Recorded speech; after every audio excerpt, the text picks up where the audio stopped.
안녕하십니까. 경남 소식입니다. 태풍으로 창원에는 200mm 안팎의 많은 비가 내리면서 주택가와 대규모 상가 등 곳곳이 물에 잠겼습니다. 침수 피해, 비의 양이 조금만 많으면 반복되는 일인데요. 왜 그런 걸까요? 보도에 손원혁 기자입니다. 바닷물이 매섭게 도로로 흘러듭니다. 400m 상가 거리는 어른 허리 높이까지 흙탕물로 뒤덮였습니다. 빗물이 역류한 데다 만조가 겹쳐 바닷물까지 넘어온 겁니다. 가게 안은 아수라장입니다.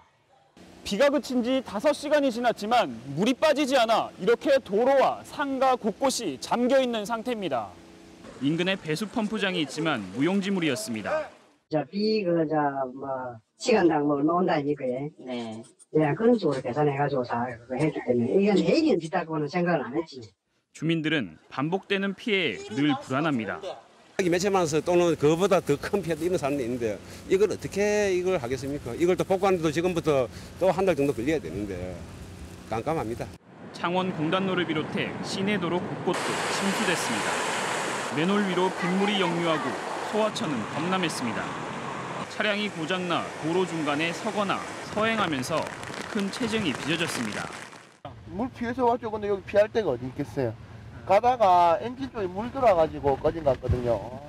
2003년 태풍 매미 때 큰 피해를 본 마산 해안가 저지대도 어김없이 침수되는 등 창원 곳곳이 물에 잠겼습니다.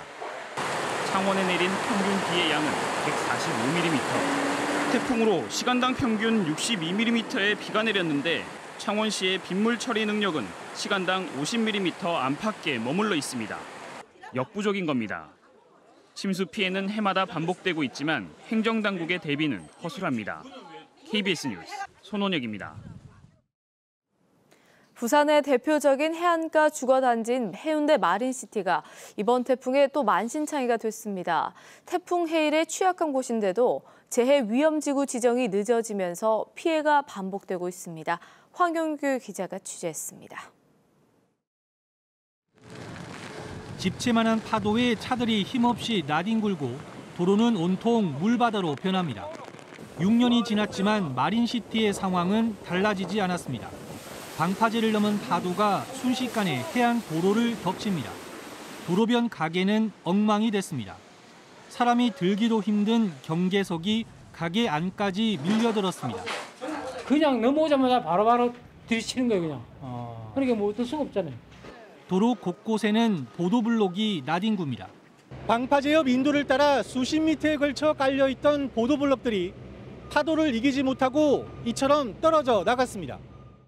파도에 휩쓸린 보도블록은 상가 여러 곳을 덮쳤습니다. 손으로 흔들어도 쉽게 떨어질 정도로 부실하게 깔린 보도블록이 피해를 키운 겁니다. 2년 전 해운대구청이 이곳에 영화의 거리를 조성하면서 방파제 보강 공사를 했지만 해일에는 속수무책이었습니다. 제방을 추가로 쌓는 등 근본적인 방제 시설이 필요하지만 구청은 수년째 타당성 검토만 했습니다. 마린시티 일대를 해일 피해 위험지구로 지정하기 위한 용역도 아직 진행 중입니다. 해일 재위험지구로 지정이 돼야 국비를 받을 수 있고 안전처에서 국비를 받을 수 있기 때문에 부산시는 마린시티 일대가 해일 피해 위험지구로 지정되면 내년부터 국시비 등 655억 원을 들여 해일을 막는 방파제를 설치할 계획입니다. KBS 뉴스 황현규입니다. 경남 서부 지역에서도 태풍 피해가 잇따랐습니다. 수확을 앞둔 과일나무와 농작물이 낙과 피해 등을 입었고 남강 유등축제는 어제 하루 임시휴장에 들어갔습니다. 최세진 기자가 보도합니다. 거센 비바람에 아름드리 나무가 맥없이 쓰러졌습니다. 부러져 두 동강이 난 가로 등은 보기에도 위태롭습니다. 수백 년을 자리를 지킨 마을 앞 정자나무도 뿌리째 뽑혔습니다. 나무 그늘 아래 주민의 더위를 식히던 평상도 완전히 부서졌습니다. 배 과수원 바닥은 종이에 쌓인 배로 온통 뒤덮였습니다. 거센 바람을 이기지 못하고 다 자란 배들이 30% 정도 떨어졌습니다. 고생하고 농사지는데 속상하지. 태풍이 하루 늦게 오면은 우리가 일꾼을 떼가지고 다 따는데. 초속 15m의 강력한 바람에 수확기를 앞둔 배들이 이처럼 낙과 피해를 입었습니다. 추수를 기다리는 벼들이 모두 쓰러졌습니다. 창원과 하동, 고성 등 경남 13개 시군에서는 농경지 569헥타르가 물에 잠기고 비닐하우스 500여 동이 부서졌습니다. 얼마 전 개막한 유등축제도 태풍의 직격탄을 맞았습니다. 천막과 설치물들은 바람에 쓰러지고 유등은 떠내려갈까 밧줄로 서로 묶었습니다. 조금 이제 흘러내려왔는데 더 안 흘러내려가게끔 지금 다 이렇게 잡아놓은 상태. 진주시는 시설물 복구를 위해 유등축제와 개천예술제 등 10월 축제를 하루 임시 휴장했습니다. KBS 뉴스 최세진입니다. 태풍 차바가 경남을 지나가면서 피해를 남긴 시간은 3시간 정도였습니다. 산사태가 나고 물에 잠기는 재난 상황을 생생하게 잡은 영상들이 태풍의 위력을 보여줬는데요. 모두 시청자들이 촬영한 제보 영상이었습니다. 송현준 기자가 정리했습니다. 고층 아파트에서 내려다본 풍경은 온통 물바다입니다. 도로 곳곳이 물에 잠겨 온통 흙탕물이고 차들은 혹시 피해를 입을까 조심조심 운행합니다. 만조시각과 겹치면서 단층 건물이 반쯤 물에 잠겼습니다. 집과 가게의 생활용품이 물에 밀려 둥둥 떠다닙니다. 지금 안에 이렇게 뻥뻥뻥 터지고 있네. 국도 25호선 도로 옆 산에서 토사와 함께 흙탕물이 쏟아져 내립니다. 도로는 순식간에 흙에 뒤덮입니다. 고성에서도 흙무더기가 도로를 막아 교통이 통제되기도 했습니다. 바닷가에 위치한 대형 조선소에 거센 파도가 밀려들자 산업용 물품도 들이닥칩니다. 도심지 우수관이 맨홀 뚜껑을 밀어내고 화산처럼 솟구칩니다. 초등학교 주변이 온통 물에 잠겨 있습니다. 임시 휴교여서 학생들의 피해는 없었습니다. 태풍 차바가 들이닥친 하루, 도민들은 재난 상황을 보며 놀란 가슴을 쓸어내렸습니다. KBS 뉴스 송현준입니다. 어제 오후 4시 반쯤 밀양시 상동면의 한 잠수교를 지나던 차량에 태풍으로 불어난 물에 휩쓸리면서 50대 남성으로 추정되는 운전자 1명이 실종됐습니다. 경찰과 소방당국은 인력 50명을 투입해 밀양강 하류와 보호 주변을 집중 수색하고 있습니다. 진주경찰서는 대학 동창과 지인 등을 속여 수억 원을 가로챈 혐의로 49세 최모 씨를 구속했습니다. 최 씨는 지난 2008년부터 2011년까지 대학 동창이나 이웃 주민 13명에게 이자를 많이 줄 테니 돈을 빌려달라고 속이거나 유령 개를 만들어 갯돈을 받아 챙기는 등 모두 39차례에 걸쳐 4억 8천만 원을 받아 가로챈 혐의를 받고 있습니다. 창원지법 제2형사단독은 성매매 단속 동료 경찰관의 사진을 외부에 유출한 혐의로 기소된 진주경찰서 소속 A 전 경위에게 징역 10월, 집행유예 2년을 선고했습니다. 재판부는 판결문을 통해 죄질이 나쁘나 대가가 없었고 이 사건으로 A 경위가 파면된 점을 고려해 형을 정했다고 밝혔습니다. A 씨는 지난해 5월 지인 B 씨의 부탁을 받고 부선의 풍속업소 단속 경찰관 3명의 사진을 B 씨에게 유출하고 B 씨는 이를 안마시술소 업주 등에게 재전송한 혐의가 드러나 재판에 넘겨졌습니다.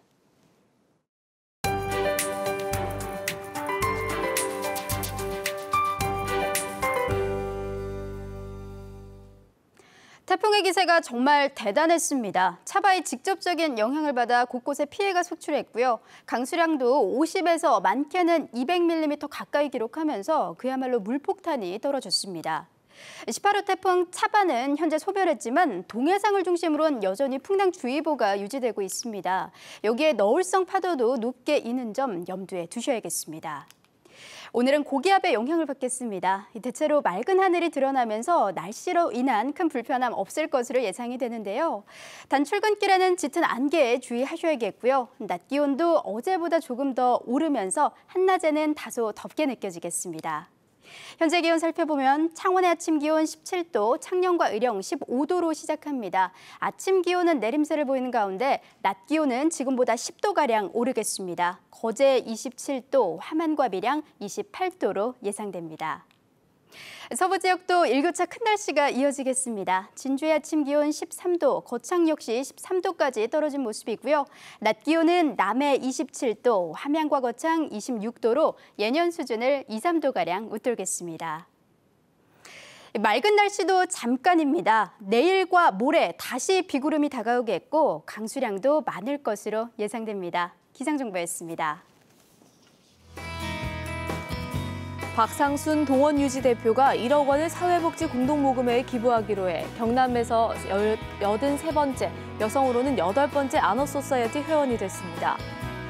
중소기업진흥공단이 오는 10일 서울에서 열리는 루마니아 투자진출설명회에 참가할 중소기업을 모집합니다. 현대로템이 2,033억 원 규모의 아프리카 튀니지 교외선 전동차 사업을 수주했습니다. 경남창조경제혁신센터가 창원대학교 창업지원단과 예비창업자 지원 등 상호 협력을 위한 협약을 체결했습니다.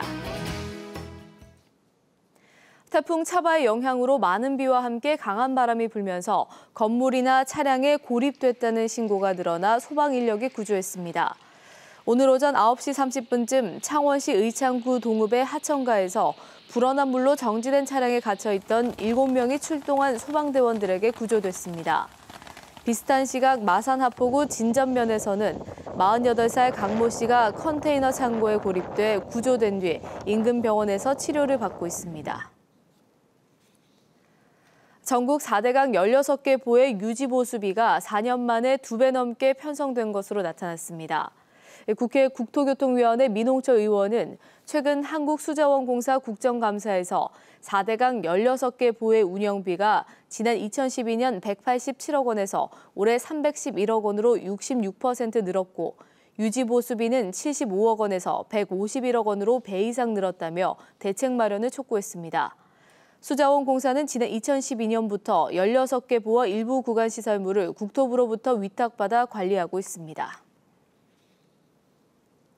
최근 금융투자회사 직원들이 투자자나 동료 직원의 자금을 빼돌리는 금융권 횡령 사건이 빈번한 것으로 나타났습니다. 국회 정무위 소속 새누리당 김한표 의원이 금융감독원에서 받은 자료를 보면 2010년부터 2016년 6월까지 은행과 금융투자사, 보험업계에서 발생한 횡령 사건은 모두 460건으로 사고 금액은 1,929억 원으로 집계됐습니다. 금융기관 횡령 사건은 보험업계가 46%인 212건이 발생해 가장 많았으며 이어 은행권 42%, 금융투자권 11% 순입니다. 지난달 30일 해고된 한국산영 근로자들이 한국산영과 일본 산켄전기에 대해 투쟁을 계속하겠다고 밝혔습니다. 전국 금속노동조합 경남지부 한국산연지회는 사측이 단체 교섭뿐 아니라 경남지방노동위원회의 중재도 거부하는 등 해고 회피 노력을 하지 않았다고 규탄하며 일본 산켄전기 본사를 상대로 장기 원정투쟁을 할 예정이라고 밝혔습니다. 경남FC가 어제 저녁 창원 축구센터에서 열린 리그 9위 안양FC와 홈경기에서 2대0으로 무난하게 승리했습니다. 전반에 득점 없이 비긴 경남은 후반 13분 크리스찬의 선제골로 앞서갔습니다. 이후 공방을 주고받다가 종료 직전 정현철이 추가골을 넣어 안양FC를 잡고 상대 전적 3승 3무 2패로 앞섰습니다. KBS 뉴스를 마칩니다. 고맙습니다.